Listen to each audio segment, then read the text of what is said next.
Yes, guys, welcome back to another video. Welcome to the George Benson Football Channel. I love doing these Conference League videos, you know.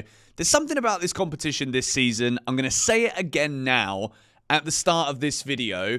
Unfortunately, I haven't got time to watch the press conference. I'm uploading this video whilst I'm flying to the UK for Christmas, so I've got to record this in the studio beforehand. Otherwise, there wouldn't be time for me to get the preview done. 6 Things We Learned will be out after the match. And there won't be a watch-along for this game, unfortunately. However, Shamrock Rovers. This is a fun fixture. Like, for an Irish side to come to Chelsea in London just before Christmas, I can imagine, hopefully, it's all going to be nice. It's all going to be fun and games on the streets of West London on the King's Road on Thursday night. But if it isn't, shame on all of you. But at the same time, this is an exciting fixture. The Conference League this season, for me, has been enjoyable. It's been enjoyable to, like, guess the way that Maresca's going to tinker with the team. Are we going to see something brand new again? Are we going to see more debuts? Are we going to see more of the players that started the match in Astana? Are we going to see more of them feature? We're going to build my Chelsea lineup today. We're going to give the GBFC, pardon me, sorry about that. We're going to give the GBFC score predictions. But I want to talk a little bit first about this competition because there's a lot to be said right now about the Chelsea narrative in the Premier League. We're not going to focus on that now. But you guys know that we're in one of those things again, aren't we? Potentially. We might be. We might be. You know, no one can really say we're not. I'm doing it again. I'm going into it. But anyway, Conference League. We're top of the group. We're the only side left with a 100% record. And realistically, I think something has got to go pretty dramatically wrong for Chelsea to not win this competition. We didn't include the likes of Palmer, Lavia, Fofana in the squad, in the European squad for the group stage. But I'm sure as we go through this competition, we're going to use this as an opportunity to just keep building that winning mentality. And that is why, as much as a lot of people are looking at these games thinking, well, is there any real point in caring about this? Like, Chelsea shouldn't be here. And it's true. Even if we weren't having as great of a season in the Premier League, you look at some of these teams that we're playing against and you're like, flipping heck, this is a long way from beating Man City in Porto and beating Munich in 2012. But hopefully, this is going to be the final season where Chelsea have to be in the lowest tier of European football. And right now, 7 wins in a row going into this match is no joke. I know you've got a couple of Conference League games there with the likes of the Noah win, the Astana win to kind of boost these numbers a little bit. But you cannot underestimate what the feeling of constantly winning does to a side. Right now, Chelsea players keep going back to Cobham. They've got a manager who they're listening to tentatively, but with so much interest and so much excitement for what Maresca's going to say next. He's very, very nuanced with the way that he manages. There are so many little niche roles that players are having to learn. And I think right now, with this Conference League, it's doing wonders for the whole club. Not just the fact that we get to use the big squad that we've got and we get to give minutes to players, which hopefully will enable us to keep people happy. I think there is potentially, Joao Felix might not be in the squad for this game, but he also might be ready. Will he start or will he feature at Everton? We've got to look at that Everton game as well when we preview this Shamrock Rovers game, because Everton have kept more clean sheets than any other Premier League club since the beginning of October. So I do think there's going to be a big onus in Maresca's team selection for players that work well in those tight spaces. I think it's a great game for the likes of Jadon Sancho and maybe Joao Felix as well. We might see Palmer on the right maybe, or maybe Neto comes back in the team. So many questions. But without any further ado, let's build the Chelsea side at Stamford Bridge that should beat Shamrock Rovers to make it 6 out of 6, a perfect start to life in the Conference League. We begin, of course, with the Conference League goalkeeper, Philip Jorgensen. Again, Jorgensen, he's been doing well. He's been coming into the side. He's been making big saves. Rob Sanchez, normally there's always a caveat. You know, you guys know what I'm like. We always talk about the goalkeepers in these previews. And then, as a result, we kind of like bash one of them, say one of them should be doing like whatever. Sanchez was magnificent at the weekend. So now, Jorgensen knows that all he can keep doing is delivering in these games so that if it does get to a point where Maresca's like, sorry, Big Rob, but your pass percentage completion ain't good enough. Here's Phillips' shirt. He's giving him the number 1. I still think there could be a time this season where that happens. But right now, Sanchez, great last game. Jorgensen keeps delivering. We move into the Chelsea back 4. Now, the interesting scenario that we've got here is Marc Cucurella is suspended for the game at the weekend against Everton after that silly little red card he got at the end of the match. Will we miss Cucurella? Of course we will. Right now, I think he's the best left back in the league. I don't think anyone in that position is performing as well as him.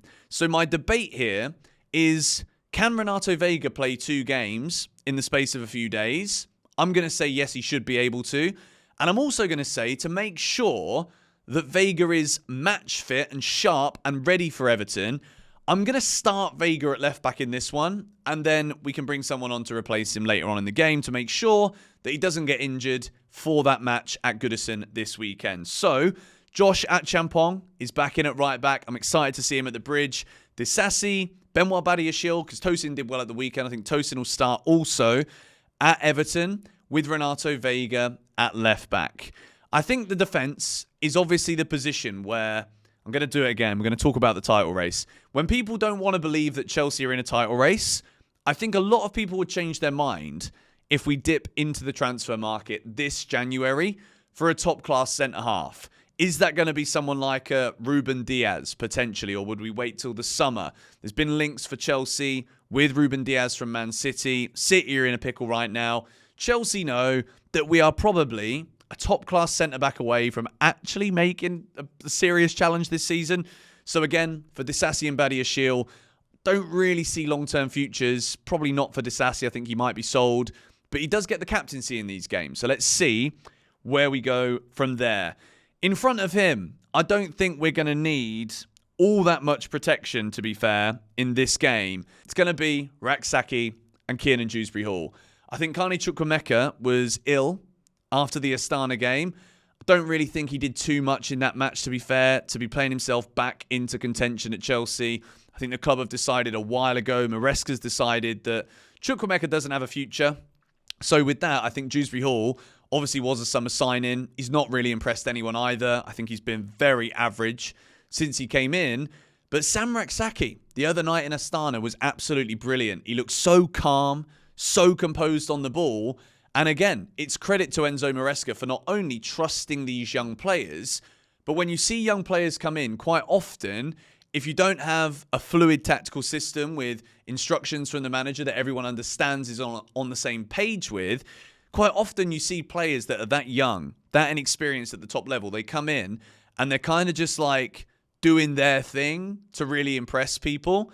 But what I thought was brilliant last week from Rak-Sakyi against Astana was just how composed he looked on the ball.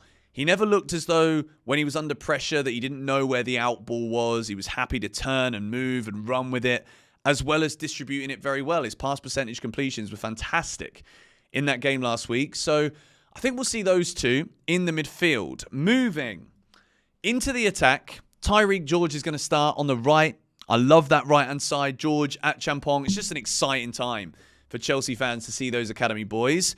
I think Christopher Nkunku is going to get some minutes here, but he also might feature against Everton. It's going to be an interesting preview for Everton this weekend. I'm going to stick Joao Felix on the left. Obviously, like I said earlier, I had to record this before the press conference, so maybe some of these players will be out. Marc Guiu is the striker. Marc Guiu really excites me, you know. He's got 3 goals now this season, 2 last week, match-winning goals against Astana. I seriously think that Chelsea have got themselves a bargain. I think when it comes to the way that Marc Guiu is seen right now by Chelsea fans, I think a lot of people are looking at him thinking he's very raw, could probably do with another loan. But I would say if he keeps delivering the way that he is so far this season in the Conference League, I would say keep him for the rest of the season. Let him be the striker that leads the line. And if Chelsea do end up winning this competition and Marc Guiu keeps getting minutes up front, it's not going to be one of those where he's going to look at this season and be like, I wish I went on loan. I wish I went somewhere where I was playing regular football for my development. Being in this winning culture right now and scoring goals, that is the nurturing that Marc Guiu needs. He's a Chelsea striker, for goodness sake. The man was at Barcelona in the academy. We bought him for 5 million quid. It could be a bargain. I like his profile. I like his build. He gets about. And he's like a bull in a china shop. We've said that countless times this season. But the first goal, brilliant finish. Second goal, you've got to be in those positions to score it. So, looking at this Chelsea lineup, let me know what you think of it in the comments down below. And score predictions for Chelsea versus Shamrock Rovers. I'd love to think that we could get a massive win again here. But to be honest, right now, as I've said throughout this video, I just want to see us keep winning. As that winning run gets bigger and bigger and bigger, the noise at Chelsea gets better. The dressing room atmosphere is just electric. Right now, there's so much to love about this side. So much to love about this team. And I think we're going to love seeing us score 5 again. I think we're going to win 5-0 against Shamrock Rovers. I mean, it could be anything, really. It could be less. It could be more. We could play even more academy boys because, like, we are more than through now in this tournament, to be fair. But good luck to anyone out there who gets some minutes, to be honest. Stamford Bridge. Everyone's happy. The noises at Stamford Bridge getting louder game by game too, which is brilliant to see. So, yeah, let me know your score predictions. I'm saying 5-0. I think Mark Guiu's going to get 1. I think Nkunku gets 2. I think Tyreek George is going to get his first Chelsea goal. And I think Badiashiel's going to get 1 as well. Let me know your thoughts in the comments down below.